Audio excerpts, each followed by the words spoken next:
بسم الله الرحمن الرحيم كسو دواada Ramola Info markale maanta waxaan rabnaa barnaamij ku saabsan sida u bedeli lahayd YouTube passwordkaada marka waana ahaan waxaan dhihi lahaa weligaa qof kale ha ku aaminin passwordkaada waxaa kaloo sameysaa bedel password numberkaada lixdii ama sanadkii marka sida loo bedelo waxa waaye waxaad tegaysaa Google Chrome-kaada Google Chrome markaad tagtid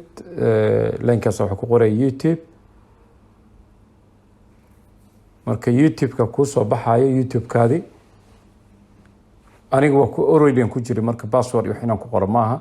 marka waxaad tagay meesha YouTube calaamada meesha ama magaca ama sawirkaada ama account-kaada wax ku saabsan ku jiraan kadib manage your Google account click ku sameeyay waa si fudud loo bedeli karo YouTube channel-kaada marka meeshan waa macluumaadka YouTube channel-kaada dhan waaye marka anaga waxaan rabnaa wax badan bedeli kartaa laakiin hadda password personal information kan tagina inta waxaad arki kartaa Ramola Info waa channelka magaciisa taariikhda dhalatay nin ama naag gabar ama wiil waxa tahay email address-kaada waxa dhan macluumaadka meesha ku jiraan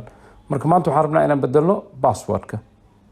mar waa kana passwordka wuxuu ku tusinaa the last time I bedeshay passwordka waxay ahayd 12 December 2020 ani waa bedelaa every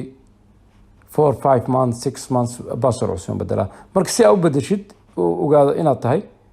waa ina passwordkaada hadda haysato ku qortaa dad badana passwordka laga jabsaday iyo waa adagtahay password YouTube si loo jabsado marka laakiin barnaamijkan aan sameeynayna insha Allah oo ku saabsan sababta dadka Soomaaliya joogo passwordadooda oo YouTube-ka ama Instagram-ka looga jabsado iyo dhibka wax keenay marka passwordkayga ku qoray wuxuu geynaa page-kan oo password change new password sameeyay marka laba mar ku weydiinaa oo ku faham gareynaa marka hore isku day password strong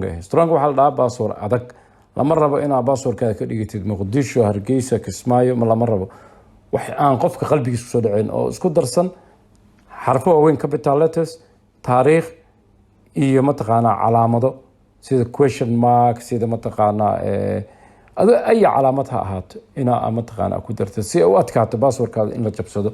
laakiin hadaa ku qortid Faarax 123 Jaamac 123 waa iska fududahay in la jabsado marka password cusub aan sameystay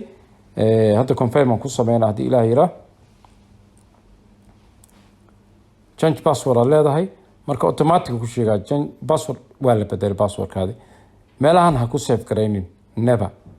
uu ku weydiina option ee passwordkaada ma ku save gareeyo computerkaada qof kale imaan karo isticmaali karo marka last haddan bedelay 6 am last change today am bedelay morning kan marka hadda markaan video duubay bedelay passwordka marka san waa arki kartaa marka tagtid manage your Google account-kaada goortii ugu dambeysay bedeshay